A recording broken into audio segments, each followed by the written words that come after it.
केदार सिंह की। अब ये केदार सिंह जी आज चले गए भोपाल, अभी किसकी ड्यूटी लगा के गए मुझे नहीं पता है। बेचारी बिना रिश्वत लेने वाला इस कलेक्टर में नहीं। मुझे पता है ये बात कि जो कलेक्टर है हमारा, वो रोज रात को कितनी गाड़ियां गई और उससे कितना पैसा मेरा बना, इसका हिसाब रोज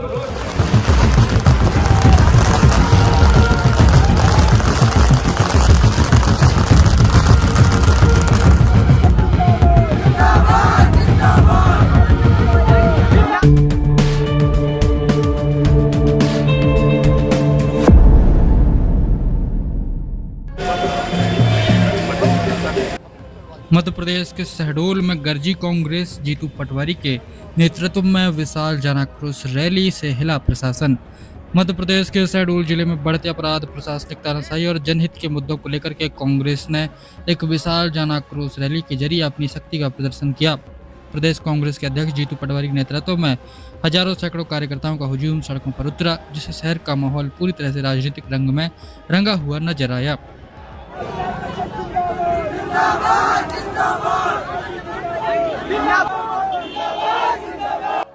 वहीं इस रैली को संबोधित करते हुए कांग्रेस के प्रदेश अध्यक्ष जीतू पटवारी ने सरकार और स्थानीय प्रशासन को आड़े हाथों लिया और जमकर अपनी बात रखी। जी हां, पटवारी ने आरोप लगाया कि 8 फरवरी को मुख्यमंत्री के आगमन के दौरान एक नाबालिग को गिरफ्तार कर उसे 12वीं की बोर्ड परीक्षा से वंचित कर दिया गया, जो प्रशासन की घोर संवेदनहीनता है। कहा कि जिले में बेखौफ अवैध खनन और छात्राओं के लापता होने, अपहरण जैसी घटनाओं पर पुलिस की चुप्पी बड़ा सवाल करती है। इसको लेकर भी जीतू पटवारी ने बात कही है। आज मैं आप सबसे आग्रह करना चाहता हूं, एनजीटी एक तरह की सरकारी एजेंसी, वो कहती है 70% पानी पीने योग्य नहीं है, उससे किडनियां खराब हो रही है, उससे हार्ट अटैक आ रहे हैं, उससे अलग अलग तरह की पानी की बीमारियां हो रही है, छोटे छोटे बच्चे नवजात कुपोषित हो रहे हैं, माताओं बहनों को अलग अलग तरह की बीमारियां हो रही है और कई परिवार के लोगों की उम्र कम हो रही है। 50 साल का आदमी बुढ़ा दिखने लगता है, यानी पानी से परेशानी आने लगी है। मैं आग्रह करना चाहता हूँ, धन्यवाद देना चाहता हूँ हमारे तीनों भाइयों को, हमारे आशु चौधरी को, हमारे सनी खान को और सत्येन प्रजापति को। ये सत्येन प्रजापति नाबालिग है, पुलिस ने इसको वैसे जेल में भेजा, अपने आप में इतना बड़ा पाप किया कि 1 गिलास जल की लड़ाई लड़ने वाले हमारे साथियों के साथ कलेक्टर ने लड़ने चला। वहीं जीतू पटवारी ने प्रशासनिक रवैया पर भी बात रखी। उन्होंने कहा कि कलेक्टर द्वारा पूर्व में शांतिपूर्ण प्रदर्शनकारियों पर बल प्रयोग करना लाठीचार्ज है। वहीं कलेक्टर की अनुपस्थिति बनी चर्चा का विषय बताया गया कि कांग्रेस का विशाल काफिला ज्ञापन सौंपने पहुंचा तो जिला कलेक्टर की गैर मौजूदगी थी जिले से बाहर, जो शायद पहले से ही तय था। वहीं इस घटना ने नए विवाद को जन्म दे दिया। कांग्रेस नेताओं ने इसे जनता की समस्याओं से भागने वाला रवैया बताया। कलेक्टर की अनुपस्थिति में एडीएम और पुलिस अधीक्षक ने भारी पुलिस बल के बीच ज्ञापन स्वीकार किया। वहीं इस दौरान मंत्रियों पर जीतू पटवारी ने तीखे तंज कसे। मौतों और बयानों का हिसाब भी जीतू पटवारी ने यहाँ पर दिया है और क्या कहा है आइए सुनते हैं। क्योंकि सच्चाई को आईने के सामने हम करेंगे तो ज्यादा दूर तक जाएगा। हमने एसपी को सीधे कहा कि आपकी पुलिस भ्रष्टाचारी है और एविडेंस के साथ का। जो बहन है, एक नहीं 2, जिनके पतियों की हत्या कर दी, पुलिस मौन है। पुलिस कहती है आप पैसे ले लो और हत्या भूल जा।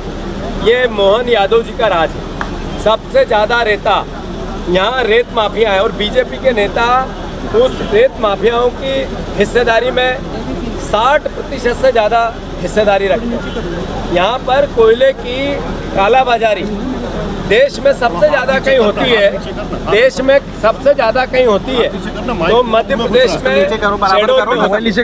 यहाँ सिर्फ कोयले का काला व्यापार करने का अगर कहीं टेंडर निकलता है तो यही निकलता और टेंडर निकालने डीएम आता है। यहाँ जो डीएम है, जो कलेक्टर है, अगर उनकी सच्चाई होती आंख में तो आज हमारा सामना करते हैं, हमसे बातें करते हैं। हमसे बातें नहीं की, इसका मतलब है कि कुछ चोर की दाढ़ी में तिनका है। अभी हालात क्या है? हालात ये है कि कानून व्यवस्था के नाम पर जीरो, छोटी छोटी नाबालिग बेटियों का अपहरण होता है, पुलिस मौन रहती है। छोटी छोटी नाबालिग बेटियों का बलात्कार होता है, पुलिस मौन रहती है। आदिवासियों पर अत्याचार अनाचार होता है, पुलिस मौन रहती है। हमने आज ज्ञापन दिया शांतिपूर्ण तरीके से। कांग्रेस के कार्यकर्ताओं को अगर अधिकारी इस तरीके से रवैया रखा तो अब वो दिन चले गए हैं कि भूल जाए कि कांग्रेस कमजोर थी। कांग्रेस अपना सम्मान भी कैसे मिले वो भी निभाना जानती है और जनता के प्रति, देश के प्रति, प्रदेश के प्रति दायित्व भी निभाना चाहती है। मैं फिर से सभी पत्रकार बंधुओं से आग्रह करता हूँ, मध्य प्रदेश में कानून नाम की कोई चिड़िया नहीं बची। मध्य प्रदेश में जो सरकार है उसके 3 अपराधी मंत्री जो अपना दायित्व नहीं निभा सके। एक है राजेंद्र शुक्ला, जिनके विभाग में 26 बच्चों ने दम तड़प के तोड़ दिया। वो पद पे रहने लायक नहीं है, उनको इस्तीफा देना चाहिए। हम बार बार मांग कर रहे हैं। एक कैलाश विजयवर्गीय, जिनके विभाग के कारण 35 लोगों की मौत हो गई, जहर में, पानी में जहर था, वो पद पे बने रहने लायक नहीं है। एक मंत्री है विजय शाह, जिन्होंने कर्नल सोफिया को आतंकवादियों की बहन कहा, कोर्ट ने कहा तुम अपराधी हो, सुप्रीम कोर्ट ने कहा। उनको पद पर रहने की कोई अभी इस समय मैं समझता हूं उनको इस्तीफा देना चाहिए। मोहन यादव जी ने उनको बर्खास्त करना चाहिए। हमारी मांग है मोहन यादव जी इन तीनों मंत्रियों को बर्खास्त करें, अन्यथा राज्यपाल जी के अभिभाषण के दौरान हम इस बात को उठाएंगे कि ये मंत्री क्यों पद पे है। हम अपना दायित्व निभाएंगे अगर मुख्यमंत्री अपना दायित्व नहीं निभाएगा। दूसरी जो ट्रेड डील हुई, मोदी जी ने किसानों के गले पर ट्रम्प की तलवार रखकर ट्रेड डील की। सोया स्टेट था, हमारे यहाँ सबसे ज़्यादा मक्का होती है, कपास का सबसे बड़ा मध्य प्रदेश ही उत्पादन करने वाला प्रदेश है। तीनों चीज़ों पर सीधा प्रहार है। मध्य प्रदेश को नरेंद्र मोदी ने देश नहीं बिकने दूंगा ने कृषि क्षेत्र को भेज दिया है। ट्रम्प में किस तरीके से धमकाया मोदी जी को, यानी देश को धमकाया, देश ने देखा। जो सीज फायर की पूरी घटना पाकिस्तान में हुई वो देश ने देखी। अभी ट्रम्प ने कहा मोदी का राजनीतिक कैरियर समाप्त कर देता अगर मैं नहीं करना चाहता, अगर ट्रेड डील कर ली तो छोड़ रहा हूँ। ये एक तरह से क्या ऐसा मैसेज है, यानी देश के साथ कितना बड़ा कुठाघात भारतीय जनता पार्टी, नरेंद्र मोदी और देश की सरकार कर रही है। राहुल गांधी जी ये बात संसद में लगातार उठा रहे हैं। कांग्रेस पार्टी पूरे प्रदेश में इस डील के खिलाफ, ट्रम्प की किसानों की गले पर तलवार रखने वाली डील के खिलाफ हम पूरे प्रदेश में आंदोलन बढ़ाना चाहते हैं, करना चाहते हैं, किसानों के साथ करना चाहते हैं। मैं सभी पत्रकार बंधुओं से आग्रह करता हूं हमारा सहयोग करो। विपक्ष की ताकत पत्रकार होता है, मीडिया होती है। मैं मीडिया से बहुत हम्बल तरीके से आग्रह करना चाहता हूं पूरे प्रदेश की और देश की, हमारे शहडोल संभाग की, आप हमारी मदद करो। हम ईमानदारी से विपक्ष का दायित्व निभाना चाहते हैं, आपके सहयोग की अपेक्षा है। धन्यवाद। कोई सवाल हो तो लो।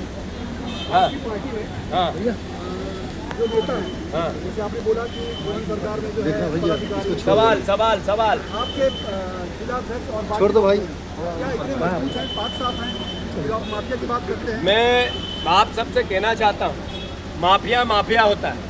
अगर सरकार का दायित्व है, अधिकारियों का दायित्व है, पार्टी से इसका रिश्ता उतना ही है जितना विचार से है, पर माफियाओं का कोई सरोकार नहीं होता।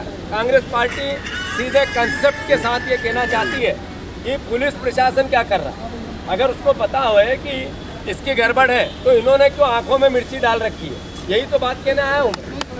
और बताऊँ भाई साहब, जब सवाल आपका प्रदर्शन चल रहा था धनपुरी में, की कार्रवाई हो रही थी, उसमें कांग्रेस कहाँ था? ये बहुत बड़ा सवाल है।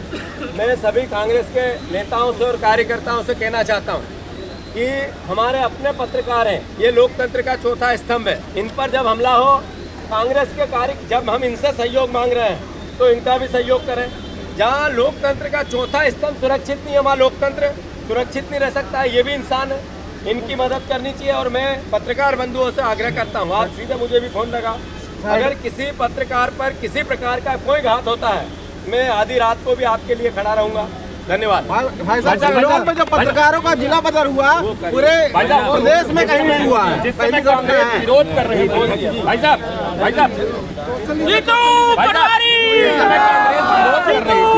मोहन यादव आए थे, कांग्रेस विरोध कर रही थी। उसी समय कार्यक्रम में, भाजपा के कार्यक्रम में 2 वरिष्ठ कार्यकर्ता, कांग्रेसी कार्यकर्ता मंचासीन थे, हनुमान खंडेलवाल, शोभाराम पटेल। इस दिशा में कांग्रेस जब संगठित होने की बात करती है तो इस दिशा में क्या कार्रवाई होगी? ये नगर पालिका का कार्यक्रम था।